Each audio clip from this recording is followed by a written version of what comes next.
Cayman Islands closer to forming a new government after two coalition deals fall through. And in sport, Double Olympic sprint champion Elaine Thompson tastes defeat for the first time this season.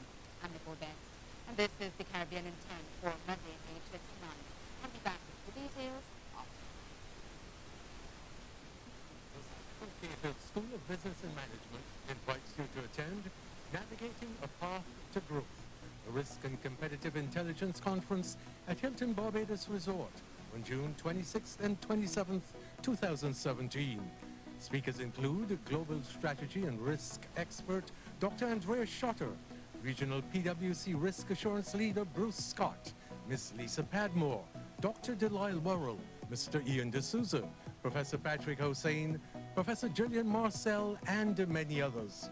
For more information, call 246-424-7731 or visit www.uwichsb.org. Secure your space today.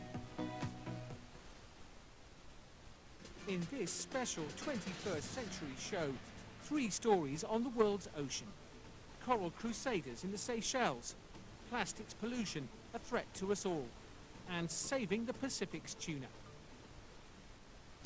115 islands in the Indian Ocean and over 1 million square kilometers of sea. The Seychelles, tourist paradise and haven for fish. We depend on our marine resource.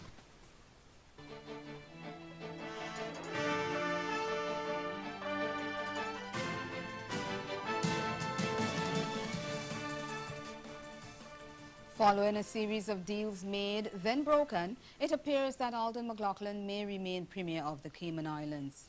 His Progressive People's Movement, the PPM, is in discussion with the independents who secured the majority of votes in last Wednesday's election to form a coalition government. This after an initial deal made by his party with the Cayman Democratic Party, the CDP, led by Mkiva Bush, and then another between the independents and the CDP both fell through.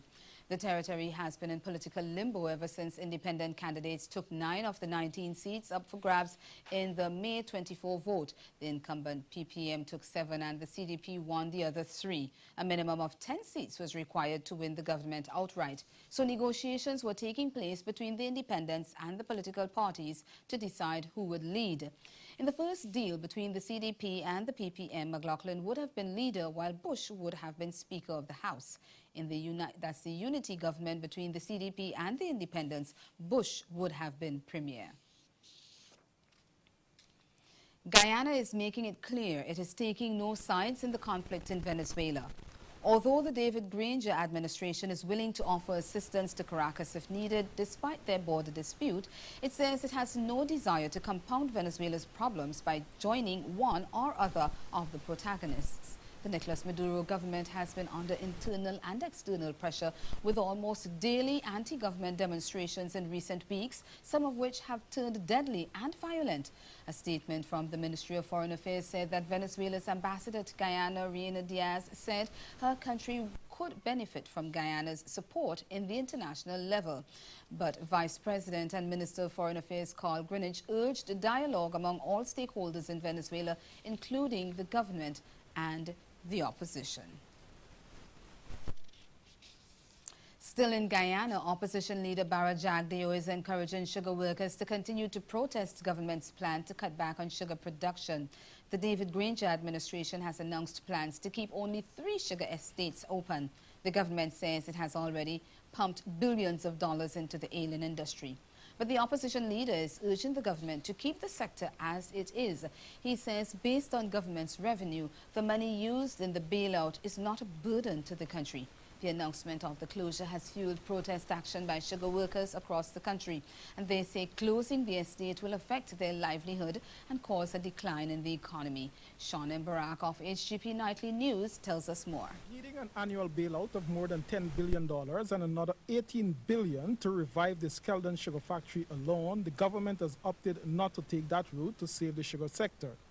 But opposition leader Bara Jagdeo is saying that the bailout route will have little or no impact on the coffers of the state.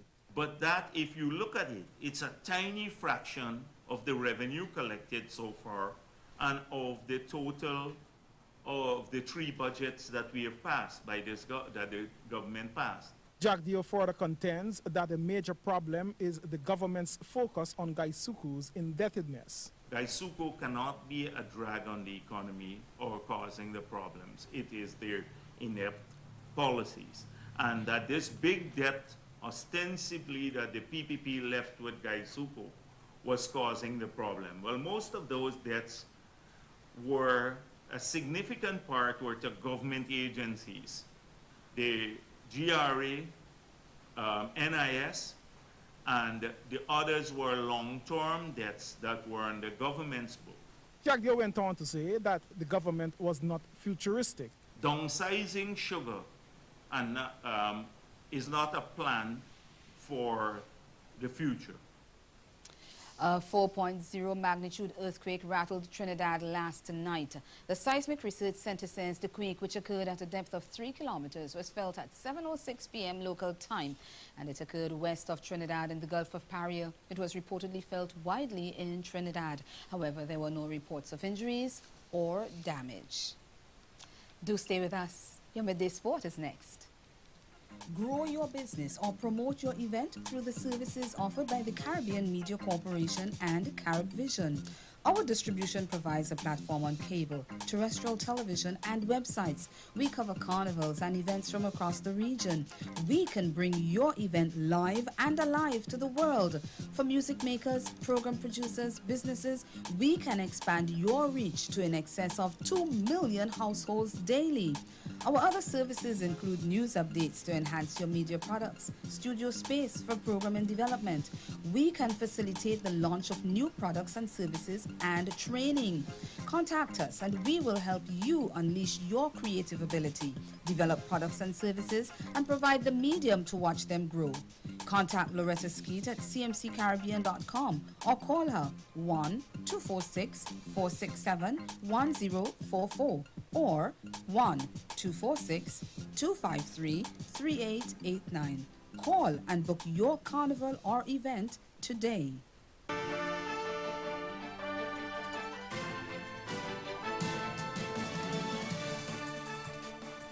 Double Olympic sprint champion Elaine Thompson tasted defeat for the first time this season in the 200 meters, but fellow Jamaican Omar McLeod kept up his excellent form as he won the men's sprint hurdles at the Prefontaine Classic on Saturday.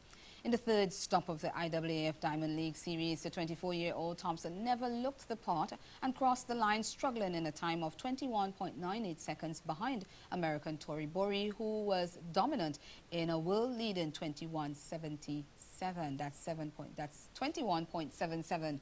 Bahamian Sean Miller Ubu, the reigning Olympic 400-meter champion, also shocked Thompson to finish second in 21.91, running out of lane 8 in a star-studded event that also included Dutch sensation Daphne Schipper and American Allyson Felix. Bowie once repeated her victory from last year.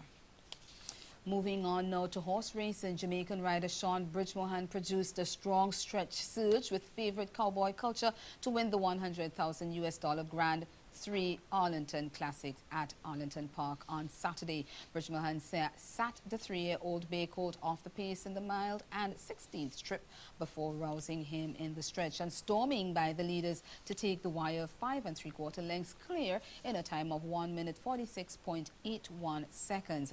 The victory was his second in the event following his 2012 success aboard Dale Roman's Silver Max. That's Caribbean in 10. Join us at 6:30 for Caribbean Newsline. Have yourselves a good afternoon.